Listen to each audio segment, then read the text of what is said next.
embody that. And that's what it means to be a kingmaker, is that even when life is lifing, you are embodying your values. You're speaking truth. You're speaking clearly. You're leading with your oracle. You're sharing what you see, but you bring heart to it. You bring love to it.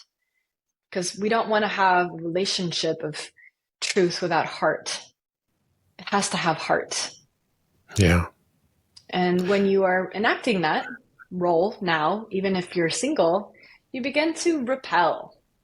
Begin to repel people who are not the correct fit, who do not want your oracle, who do not want your truth.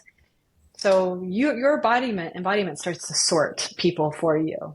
And then you start to have options, and then you bring in with your, with your heart, with your truth, and with your clarity, can I create the relationship culture I desire with this person? Do we have common ground? Are we both in love and compatible? One of the things that I only came across recently was looking at compatibility related to human design. And I was really profoundly blown away by it. That there is something really divine about what was brought in through that transmission that I think is, wow, I was really impacted by it. And one of the things I realized is that, I've had relationships, I would say, with women who've had huge impact on my life. But the ones that have had the biggest impact are the ones that didn't try to change me. And then everybody noticed the change I went through. So it was like I would have some sort of natural resistance, I think, to when women would be vocal about, wanting to change me in certain ways.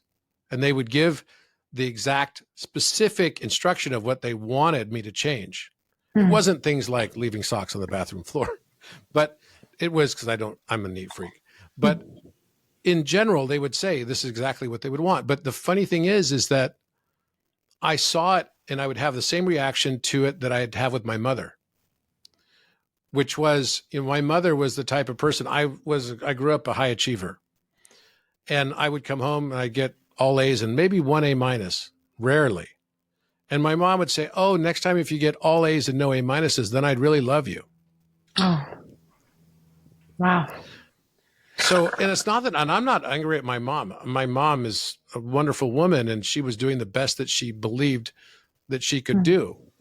But all I really wanted was, the feeling of love regardless. And what I noticed is that when I finally came into contact with that kind of unconditionality of love, then I could give the unconditionality of vulnerability. And with that, then the transformation, all the things just transformed automatically. It was with the love and giving me and I think the perfect example is what I never even thought of this. I love Lord of the Rings, but the example of Lord of the Rings is, Erwin and Aragon. That was the perfect example because she loved him in such a profound way. It caused him to become the king. And just know that he was already the king. It was always within him. And I think so many times we get so transactional where we say, okay, this is how I expect you to change for me to feel right with this relationship. And I think learning how to love and accept without the transactional conditionality that can come along with that sometimes will bring massive amount of change in your partner because they just want to align with the frequency that you're loving them at. Yeah. Yes. Yeah. And I think that there's the time and there's the place for giving heart feedback in your relationship about how could you be loved even more? How could you be loved better? But I think it's important to be with someone where, the fundamental nature of who they are, you love, you respect, you admire, you want to protect. And then of course, along the way, my last relationship, we had a lot of feedback. It was too much feedback for me personally. I didn't want to and for him as well. Like we just created a culture of feedback. And in some ways it was beautiful that we had this time and a place for like, here's what I love and here's what I would love more of, or here's what I'd love to shift, or this does not work for me. And there are those moments in relationship where something just does not work. I can't relax, can't open if this is a thing. And that's always going to happen in relationship. Can we bring heart to it? Can we bring heart to it? That's the really big struggle that I find, because of course our parent wounds or projections or the moat around the tower, like all these ways that we try to create safety by, if I give this feedback, am I going to be left? So I better give this feedback intensely so they get it and they don't want to leave. Like, we just have all these things that get really mixed with the purity of the request we have. And I think the purity of the request is valid and important. But how we present it is really important, bringing heart to it. Wow. Well, I want to thank you and thank you for being such an inspiration to me, because I get your humor and I also appreciate seeing the world through your eyes. Thank you. That's a powerful thing. And I know that you've had a huge impact. I know some of the women that have been on your retreats, and they've spoken very, very highly of their experience there and of you in particular. And so thank you for being that voice. I think the authentic expression of who we are is probably what the world needs most, because if we could all, a lot of people think that we live in some sort of escape room that's meant to be escaped.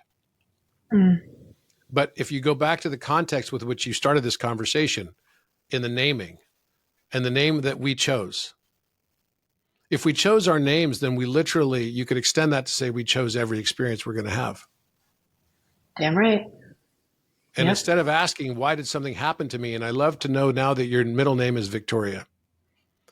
And because that to me rings true with victory. And it's not victimhood. When we understand that we chose it all, the only real question to ask is, why did we choose what we chose?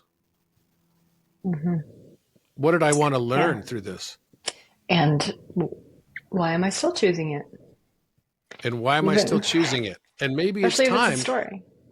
Go ahead. Exactly, because we're all living stories, right? We're all living stories. And so thank you for bringing that awareness to people. And I very much appreciate what you're doing in the world. So please keep going with what you're doing. Thank you. I appreciate you understanding my humor. Means a lot to me.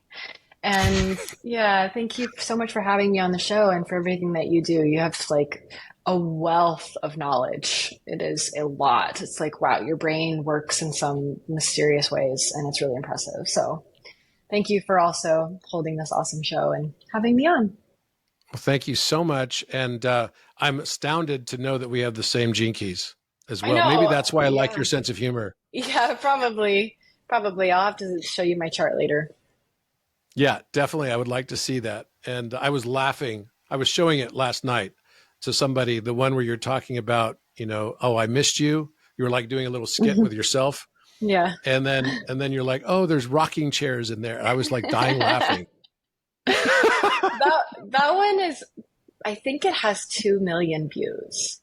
I don't know what happened with that one, but it shot to the moon. And then I got, that's one of the videos that went to some pretty weird places of the internet. And I had all sorts of people coming out of the woodwork. But it's funny to know what people like, kind of humor people have, what hits. I like that one. And then you had like a big fruit, like I think it was a guava fruit or something like that. Oh, the papaya. The papaya. Yeah. Yes, that's what it was. That was hilarious too. So I'm sure that got lots and lots of views. But thank you so much for what you're doing. And I look forward to seeing you again. Thank you. Sounds good. See you next All right. time. Thank you. Okay. We'll see you next week on the next episode of Think Tank.